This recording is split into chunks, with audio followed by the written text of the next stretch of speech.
My. I used to bother be like, hi, Shemiah.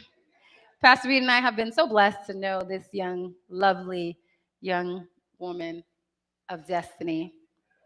She truly is a rare jewel, gifted, talented, anointed.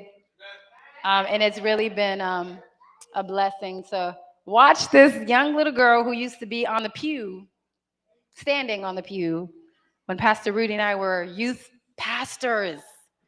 I remember Rama and Rachel wanted to come to youth so bad. I don't know what was going on, but they had to bring you. I don't know what Elder Mel, I don't know what they was doing. I don't know, but Shemiah, yeah, I don't know what happened, but Shemiah came to youth group.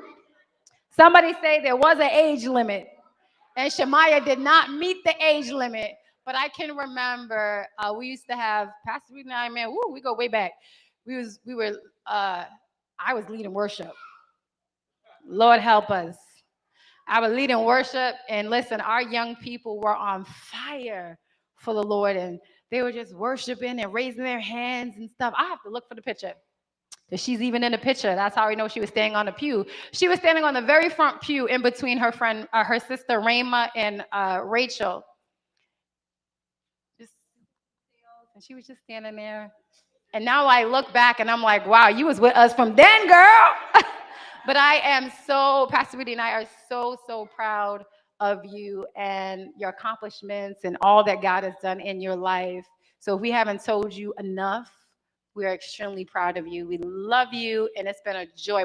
When I say my heart is full, when you're able to sit back and see the work of the Lord in the flesh, like you're able just to see it, it's tangible. You can see it, you can watch it, and celebrate you. I am so, so proud of you, and I can't wait to see what the Lord has in store for you in your future. So, I love you.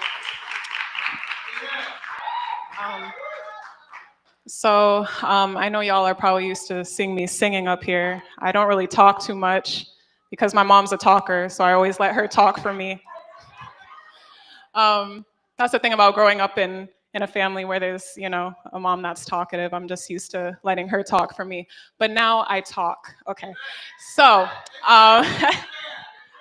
so I'm going to just share with you a testimony about how I made it through college, how I made it through grad school, and where I'm at today. So I have to take y'all back a little bit before college. So when I want to say a senior, I think I was a senior in high school at Cranston East. I took this standardized test. It was called the kneecap. I don't know if they still have it out there, but it's New England Comprehensive Assessment Program or something like that.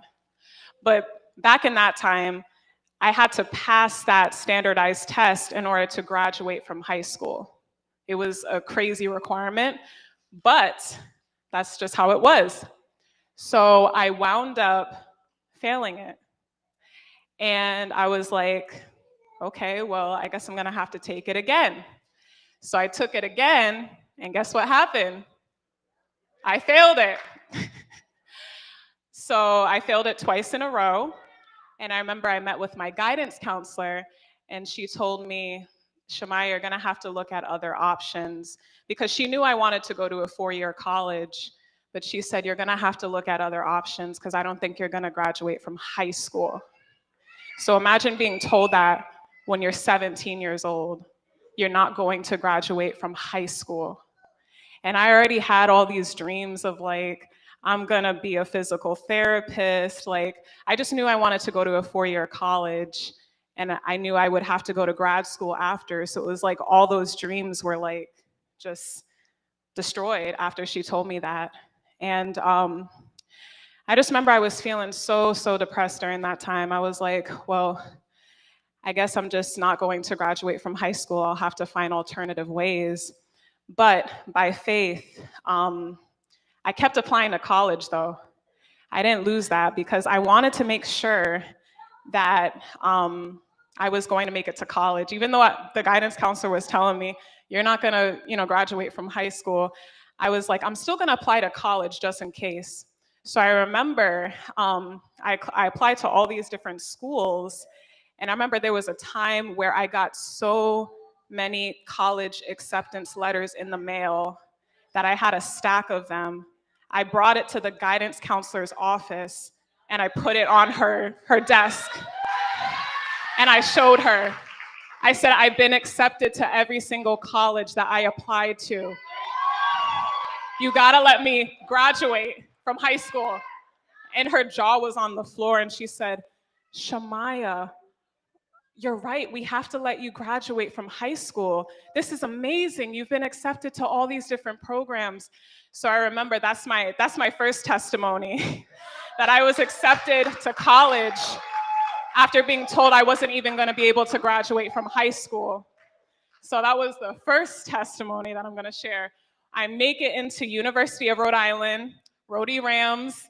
I major in kinesiology. And what I did during that time is I just did like a whole lot of exploring. I was joining different organizations and whatnot. It was a very exciting time of my life, but it was also a very sad time of my life. During my freshman year of college, it was October 2014, my mom called me and she said, Shemiah, your stepdad, Willie, has been diagnosed with stage 4 thyroid cancer. And I remember I just felt really numb because I've never had anybody in my family diagnosed with cancer before. And I just felt really down about that, and I wasn't exactly sure what to do, but I found this organization on campus. It was called Sankofa Christian Ministry, and that's how I met Pastor Robbie. So God was making all these different connections while I was in college, and during that time, even though it was depressing, I remember at Sankofa, they were always praying for me, they were always checking in on me. So I just share that to all of you guys that are in college. Make sure that you get linked up with a community of believers, with like-minded people, because they'll really help you through your college journey. When I was in Sankofa, that's really when I blossomed. I mean, that's when I was writing songs. I was a part of their worship team. I was dancing. Like I was just, it's like the creativity just flowed out of me during that time. Being a part of a Christian organization in college, like it just magnified my college experience. So I definitely encourage that for those of you that are in college, please get connected. So during that time, I was like living my life like it's gold, and like everything was just like amazing. Like it was like this is just amazing. And then I remember junior year of college, the financial aid department told me, well, you're not going to be able to finish college because we need $12,000 by the end of this week in order for you to continue. And I was like, what? It didn't make sense to me. I was like, something's a little bit fishy about this. And so I remember I called my mom and I told her about that. And she's like, why do they need all this money from us? This doesn't make any sense. So I remember my mom came all the way down to Kingston, Rhode Island to meet with the financial aid department with me. And that's the thing about my mom. She'll go to bat for me, and I love her. I love her. So she came all the way down to Kingston, Rhode Island, and we met with the financial aid department at my school. The director of financial aid comes in and she says, she's reviewing the documents and she's like, Shemiah, I'm so sorry. There's been a miscalculation. You don't owe us anything. You can continue your college journey here, right? So that's another testimony of the favor of God. And so I didn't owe anything. I was like, I guess it was on the financial aid department. They miscalculated something. I don't know what happened. But I just remember that was another roadblock, okay? But I get past that roadblock by the grace of God. He allowed me to get through the rest of my college journey. I graduate from University of Rhode Island with my BS in kinesiology. And then during that time, I was working a little bit. I was applying to physical therapy school, and I made it into American International College in Springfield, Massachusetts, which was a very random place. It wasn't really my first choice, but I said, okay, this is where God wants me. So I go to Springfield, Massachusetts. My first year of physical therapy school, that was definitely a trying time. I was dealing with something, you guys might have heard of it. It's called imposter syndrome.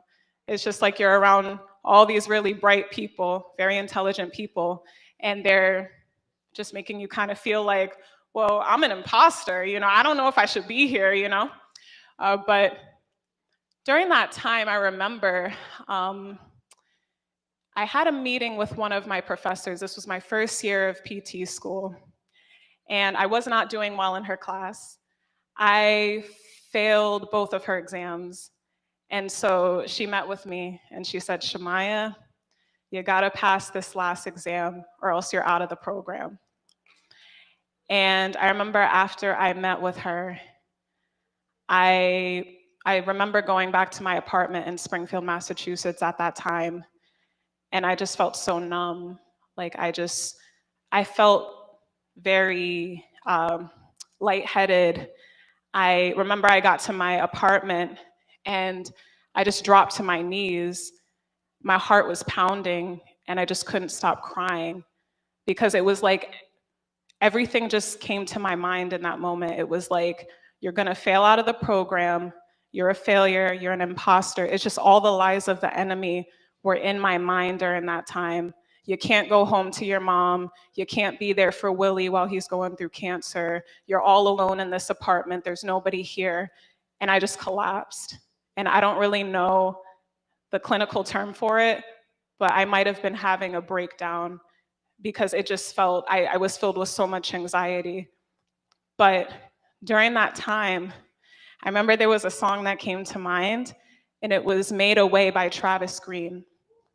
And so I found that song. I was like on the floor, but I just reached for my phone and I searched that song on YouTube. And then I listened to it and I listened to the words of the song. And I remember I got up off the floor and I just, I cleaned myself up. I washed away the tears and everything. And I just sat down in peace and I was listening to that song and I was listening to the lyrics. And ever since that point, it was like that breakdown moment turned into a breakthrough for me. Because from that moment, when I was on the floor, I listened to that song. It got me back up. And it was like I could see the light again. My spirit felt so dark during that time. That first year of PT school, my spirit felt so dark. It was so heavy. But it was like after I listened to that song, I could see the light again. And then from that point forward, I took the professor's exam the next week and I scored like a 90 on it. Like it was, and I was like, well, I guess I'm continuing my PT journey here, even though she told me, if you don't pass, you're gonna fail. So I got through that first year of PT school, which was very difficult. Grad school programs are no joke. If you get below a B, you're out of the program. So there was a lot of stress on me during that time, but God made a way for me to be there. And I remember continuing the rest of my years there at that program. I was getting very good grades. I was connecting with other Christians on campus. And I was connecting a lot with Sarah. You guys might know her as Pastor Sarah, but me and her were really close during that time. She was always praying for me. So shout out to Sarah if she's watching the live stream, because she really, really helped me during that time. And I want to circle back around. It's very important to have friends and believers in your life. It's so important. You can't do this walk alone.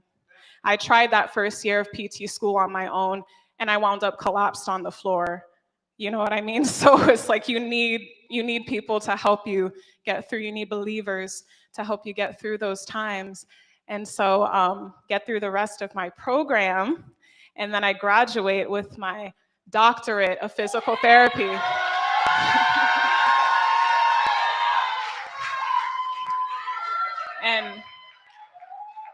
And I wasn't a perfect person. I've been a Christian my whole life. There's been times where I felt very close to God and I felt a little distant from God, and I felt very close to God. I felt a little distant. It kind of ebbed and flowed throughout my life. But my main testimony is that God kept me.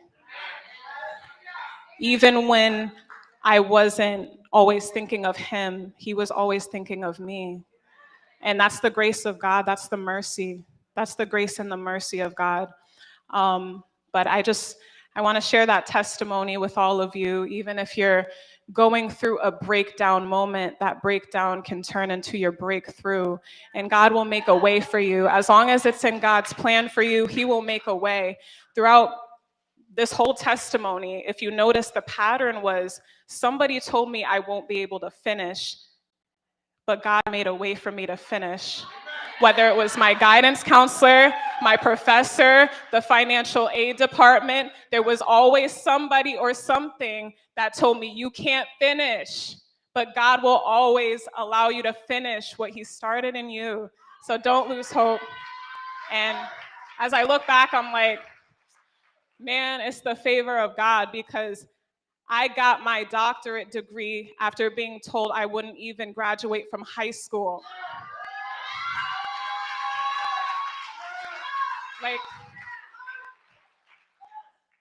I could go on forever, but I'm just gonna leave it there. But I thank you so much for allowing me to share my testimony. I really hope it encourages you all who are in college and in grad school. And I think Pastor Rudy and Latoya, they've been with me since I was yay high, when I was at PAG, when my sister was going to youth group there. So they've literally been with me through every stage of life. They've seen me throughout every single stage. And I'm a product of their pastoral leadership. I'm a product of that. They've been faithful. They've been amazing people. So I don't want to take them for granted.